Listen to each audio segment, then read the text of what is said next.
We are Carrie and Josh.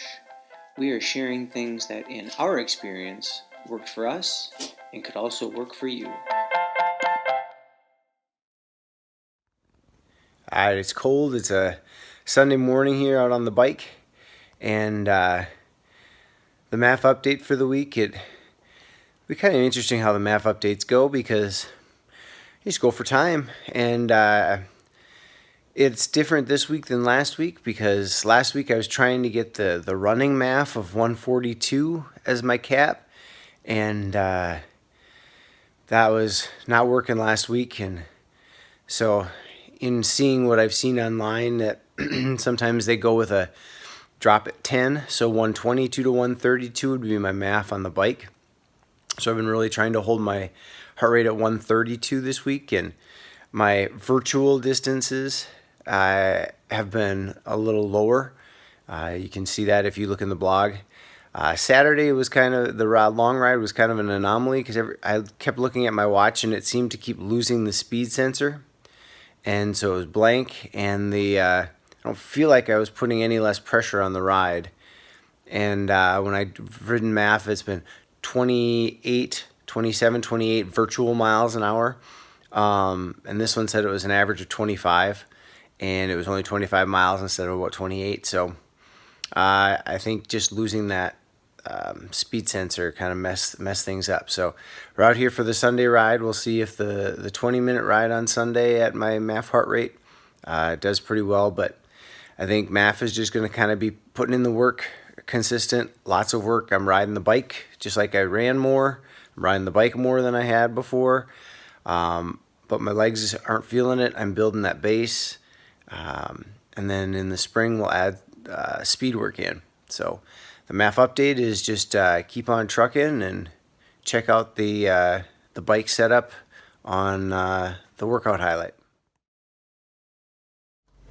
So we'll start with my apologies on the lighting, but it's night in the kitchen. So we'll start with, I love waffles. In fact, a Father's Day present was a waffle maker, which, you know, sometimes gathered a lot of dust until I found my protein waffle recipe. So, and the nice thing, it is super simple.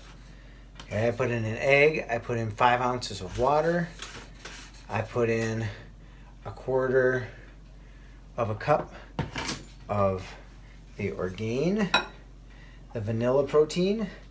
Then I take and I put in 1/2 a cup of flour, and I use the Bob's Red Mill gluten-free flour. I do not have a gluten allergy or gluten intolerance of any kind. My 2 children do, but I don't mind not having gluten. I'll eat bread once in a while.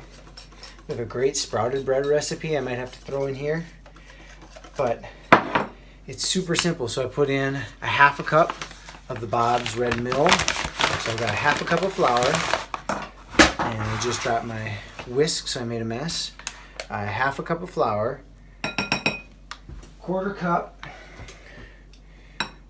of my protein, again 1 egg, 5 ounces of water, vanilla, I just give it a squirt of vanilla, then 1/4 teaspoon of baking powder, 1/4 teaspoon of baking soda, and then you finish it off with a tablespoon of melted coconut oil, and you get your nice batter.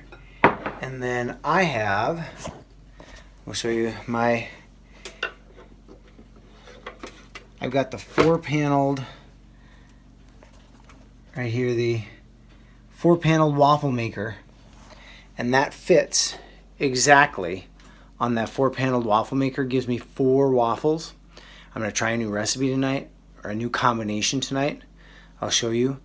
But man, I need to be hungry to eat these 4. I've actually shared a few of the waffles before, but I'll show you what it turns out to be tonight and what I'm going to have for supper. All right, so here is the finished product. I've been thinking about this one all day. We have what we call a whatever supper, where we always plan a menu for the month, but some nights, like tonight, the ladies are gone at a cooking class, so it's just the gentlemen, and we're finishing. One's got to finish some leftovers, so I get what I would like to make.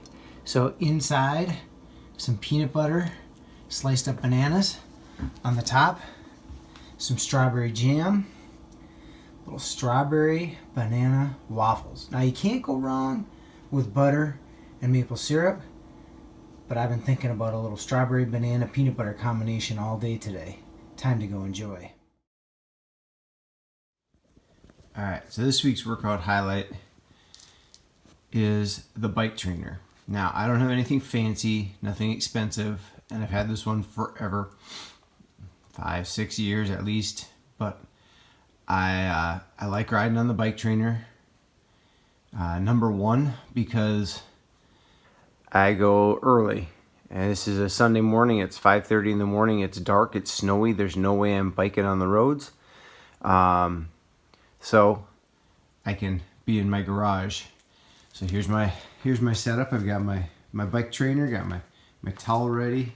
Now I'm on a road bike that I bought just because it does. The bike trainer does, when you put the pressure on it, it strips the wheel a little bit. I mean, not much. I've had the same wheel on it for years, but it is kind of shiny and the grips are worn. I've got a little block to keep it level. I do have, you can upgrade some things. So on the back here, in between the wheels, you can see right here I've got a Garmin speed sensor, and we'll pull this around here. I've got a Garmin cadence sensor, which will sync in here to my watch when I have it on bike indoor mode. It'll give me my virtual speed and my cadence as I go. The other reason I like this setup is there's no downhills, so I can, if I want to do a hill interval workout, I can go hard, go easy, go hard, go easy, but I don't have a downhill that forces me to go easy. Right now I'm working on the MAF, so I'm working on the steady pace, so I can really keep my heart rate steady. It's more of a mental game when you're on the trainer though, especially Saturday ride for an hour of just sitting here with nothing to do.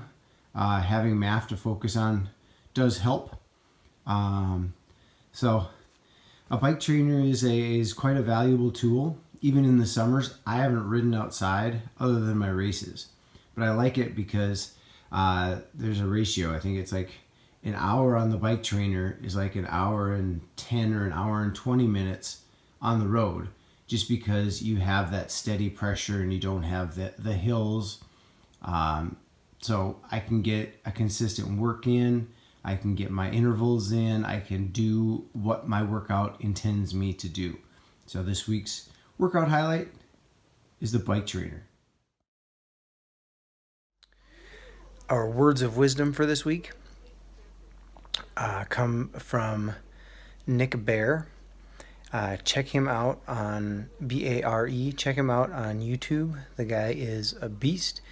He was talking to someone who won the Badwater Ultra Marathon, 135 mile, toughest race ever in the desert. They were talking about deserved versus earned. And I love his take on it. There'll be a link in the blog to the video that has it on there. But I wanted to talk about it a little bit in this day and age, and I'm doing it on purpose in this spot in my house. Deserved. Everybody deserves a chance. Everybody deserves a chance to compete, to play, to participate. I firmly believe that. At school, I work on the inclusion team. I do polar plunges for Special Olympics.